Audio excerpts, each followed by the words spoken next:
Certificate लगभग तयार भइसक्यो। अब हामीले के गर्छौँ भन्दाखेरि यहाँ सबै बच्चाहरूको नाम हालेर त साध्य छैन हैन, साध्य छैन नि त, हो कि भन्नुहोस् त। त्यसका लागि हामी के गर्छौँ भन्दाखेरि एक्सेल फाइल क्रिएट गर्छौँ है त। एउटा एक्सेल फाइल क्रिएट गर्छौँ र एक्सेल फाइल क्रिएट गरिसकेपछि हामी त्यही अनुसारको हामी के गर्छौँ त, हामी चाहिँ त्यसमा त्यो विवरणलाई यहाँ पछि मर्ज गर्नुलाई चाहिँ तपाईँहरूले म सिकाउँछु है त। ल यसको लागि के गर्नुहोस् त, एक्सेल चाहिँ खोल्नुहोस्, एक्सेल एप खोल्नु होला। नभए तपाईँलाई एकदम सजिलो भने के भन्दाखेरि आइएमएस फाइल हुन्छ, त्यसबाट चाहिँ कपी पेस्ट गर्न पनि सक्नुहुन्छ है त विद्यार्थीहरूको विवरण चाहिँ है। अब म यहाँ जम्मा धेरैजनाको बनाउँदिनँ, म यहाँ 3 जना जतिको बनाएर चाहिँ म तपाईँहरूलाई देखाउँछु है। म तपाईँहरूलाई 3 जनाको मात्रै त्यो बनाएर देखाउँछु। ल अब यस्तो छ है, यस्तो फाइल छ, यसमा पेज लेआउट गरौँ, सरी भ्यूमा, अनि मैले यहाँ के गर्छु भन्दाखेरि पेज लेआउटमा जाऊँ है त। ल मैले यहाँ अहिले यति विवरण गरेँ। ल स्टुडेन्ट्स एसई स्टुडेन्ट्स डिटेल्स है त 2078। ल स्कुलको नाम पनि लेख्नु होला। अब यहाँ के गर्छु भन्दाखेरि मैले यहाँ चाहिँ जेन्डर है त, जेन्डर भनेको मिस्टर मिसेस होइन, जे पनि हुनसक्छ होइन। त्यसपछि के थियो यहाँ एकचोटि सर्टिफिकेट हेरौँ त, यसमा के थियो भन्दाखेरि अर्को स्टुडेन्ट नेम छ होइन, के छ अर्को स्टुडेन्ट नेम। त्यसपछि अर्को के हुन्छ होला, अर्को के छ भन्दाखेरि उसको होइन प्यारेन्ट्स नेम है त। त्यसपछि के थियो प्यारेन्ट्स नेम पछि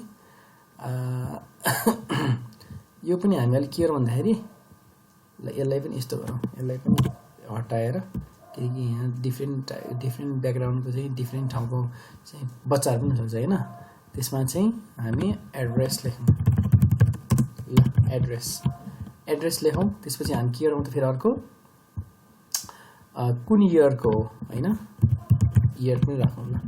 इयर पनि राखौँ। त्यसपछि के गरौँ अर्को इयर राखिसकेपछि अब हामी के गर्छौँ त जिपिए राख्छौँ, जिपिए ग्रेड पोइन्ट एभरेज है। त्यति राखिसकेपछि अब के हुन्छ डेट अफ बर्थ, के हुन्छ अरे date of birth OB, date of birth एउटा बिएसमा राखौँ,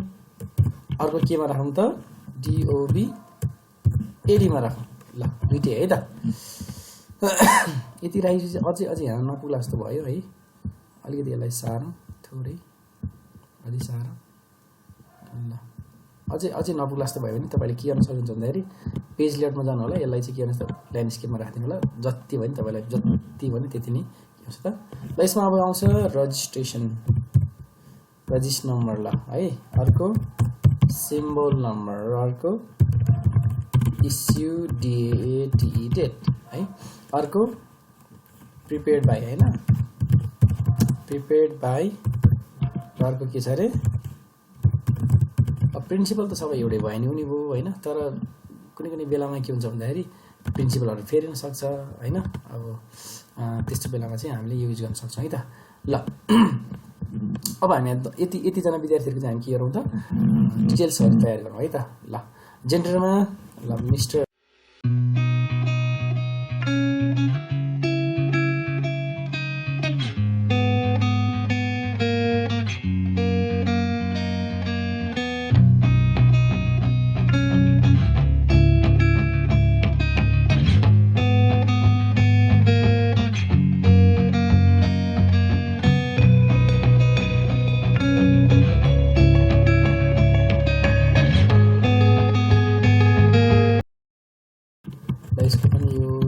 रेजिस्ट्रेसन नम्बर भयो, यसको यो रेजिस्ट्रेसन नम्बर भयो। ल हाम्रो चाहिँ लगभग यो चाहिँ के भयो त, यो प्यारेल के अरे यो डिटेल्स चाहिँ के भयो त रेडी भयो। बेटर तपाईँहरूले यसलाई चाहिँ पहिले नै एउटा एक्सेल फाइलमा सेभ गरेर राख्नुभयो भने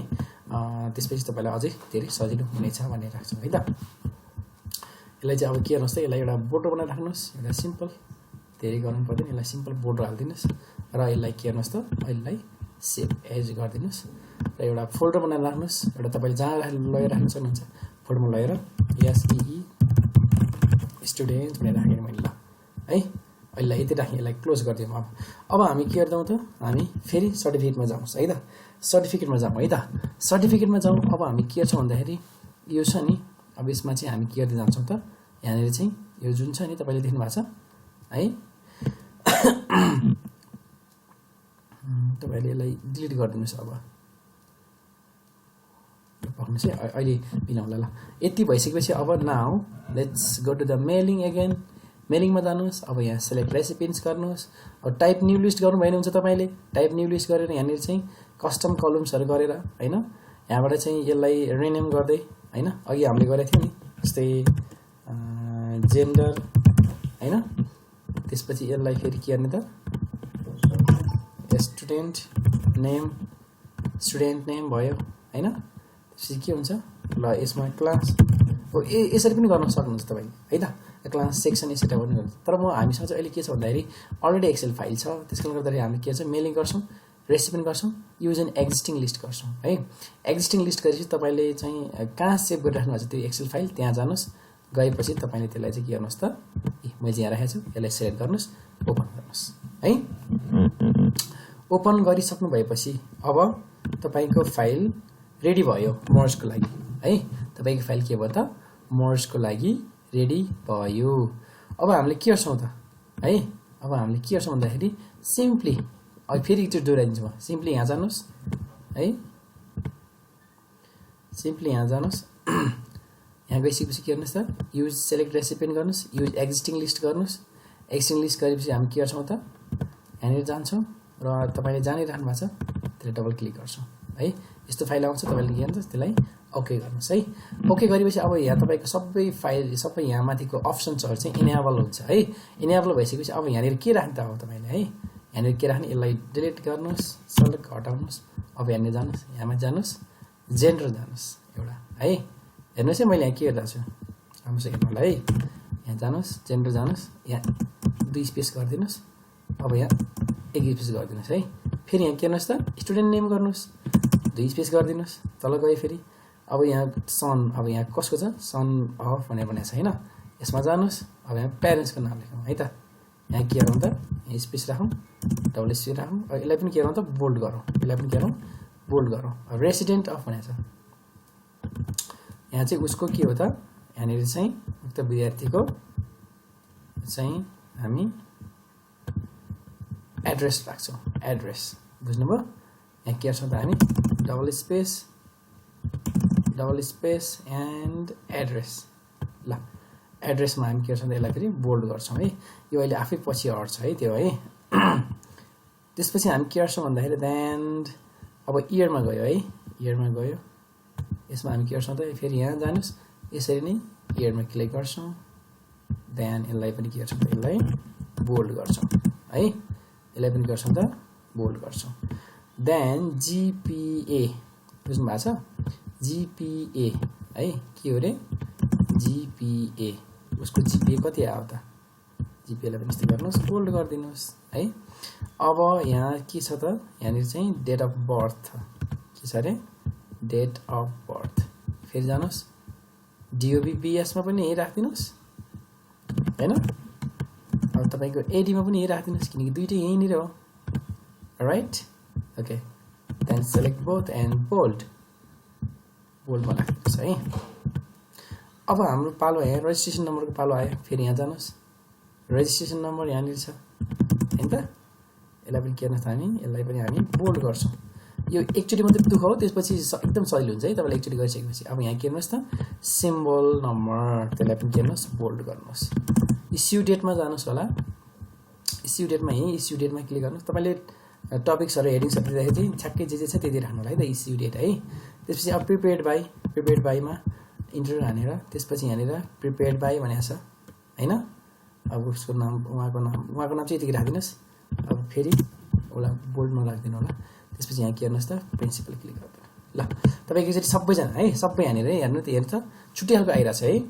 अब हामीले के गर्छौँ भन्दाखेरि सिम्पली हेर्नुहोस् है हामीले 3 जनाको बनाएको हामीले एउटा मात्रै बनाइरहेको छौँ नि यहाँनिर फर्मेट हैन यहाँ तलतिर के पनि छैन अब सिम्पली यहाँ के गर्नुहोस् त फिनिश इन मर्जमा जानुहोस् त्यसपछि एडिट इन्डिभिजुअल डकुमेन्ट्समा जानुहोस् त्यसपछि ओके गरिदिनुहोस् ओके गरेपछि अब यसरी चाहिँ देखिन्छ ल हेर्नुहोस् कस्तो मजाले देखिन्छ हेर्नुहोस् त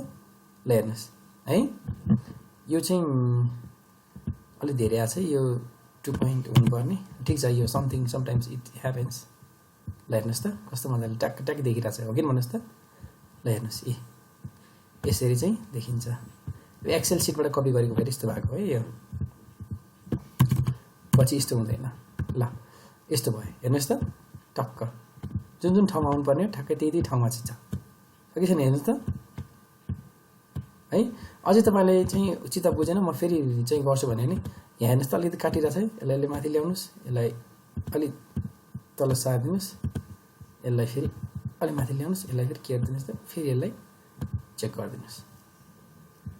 अझै पनि चित्त बुझाएन भने है त इन्टर हान्दिनुस् माथि जानुस् यो पनि एउटा हैन ल फेरि यहाँ माथि जानुस् ल यसलाई कन्ट्रोल ए गरेर सिम्पली यहाँनिरबाट के गर्नुस् भन्दाखेरि स्पेसिङ चाहिँ अलिकति कम राखी है त ल यसलाई पनि कन्ट्रोल ए गरेर यहाँ गएर यहाँ क्लिक गर्नु होला ल यति देखियो है त अब तपाईले यहाँ सिम्पली यस्तो गरिदिनुस् यसलाई चाहिँ यस्तो ब्र्याकेट हाल्दिनुस् पछाडि पनि के गर्दिनुस् त ब्र्याकेट हाल्दिनुस् है यति हाल्दैपछि ल यसलाई एडी लाई पनि मैले मेट दिएँ यहाँ पछाडि मैले आफैले एडी थपिदिएँ ल यति गरिसकेपछि अब हाम्रो सर्टिफिकेट्स चाहिँ के भयो त रेडी भयो मेलिङमा जाउँ फिनिसिङ मर्जमा जाउँ त्यसपछि हामी के गर्दै फाइन्ड इन्डिभिजुअल डकुमेन्ट्समा क्लिक गरौँ क्लिक गरेपछि अब तपाईँको डकुमेन्ट चाहिँ यस्तो देखिन्छ ल हेर्नुहोस् अघिभन्दा छुट्टै देखिन्छ है यो चाहिँ यस्तै हुन्छ है कहिलेकाहीँ यो सकिन्छ हेर्नुहोस् this is the full tutorial ल हेर्नुहोस् है यसरी चाहिँ हामीले एउटा फर्मेट बनाउँछौँ तर यसमा हेर्नुहोस् त क्लिक गर्ने बित्तिकै के आयो त सबै विद्यार्थीहरूको चाहिँ इन्डिभिजुअली के आयो त डकुमेन्ट्सहरू चाहिँ क्यारेक्टर सर्टिफिकेट्सहरू चाहिँ के भयो त यसरी डेभलप भयो जस्तै यहाँनिर सुरुमा मैले एकजनाको बनाएको थिएँ सेकेन्डमा अर्कै थियो हेर्नुहोस् त तिनीहरूको आफ्नोमा आइरहेको छ हो कि भन्नुहोस् त त्यसमा चाहिँ है यसरी चाहिँ हामीले के गर्न सक्छौँ त डिफ्रेन्ट काइन्ड्स अफ सर्टिफिकेट्स चाहिँ हामी के गर्न सक्छौँ त प्रिपेयर गर्न सक्छौँ okay thank you so much for watching this video आजको लागि यति नै गरौँ होला हामी फेरि अर्को ट्युटोरियलमा यस्तै खालको वर्ड पावर पोइन्ट र एमएस एक्सेलहरूको चाहिँ भिडियो लिएर आउने छु भन्दै आजको लागि यो भिडियोलाई यही अन्त्य गर्न चाहन्छु भिडियो अन्त्य गर्नुभन्दा अगाडि तपाईँहरूले यदि यो युट्युब च्यानललाई सब्सक्राइब गर्नुभएको छ भने यस्तै खालको नयाँ भिडियोहरू चाहनुहुन्छ भने युट्युब च्यानललाई सब्सक्राइब गरिदिनु होला कमेन्ट गरिदिनु होला लाइक कमेन्ट र सेयर गर्न चाहिँ नबिर्सनु होला थ्याङ्क यू सो मच यदि तपाईँहरू मेरो युट्युब च्यानलमा नयाँ हुनुहुन्छ भने मेरो यो युट्युब च्यानललाई सब्सक्राइब गरिदिनु होला अन्य जानकारीको लागि नोटिफिकेसन आइकनलाई दबाइदिनु होला मेरो यो सम्पूर्ण भिडियोजहरूलाई सेयर र कमेन्ट गर्न चाहिँ नबिर्सनु होला र लाइक पनि गरिदिनु होला धन्यवाद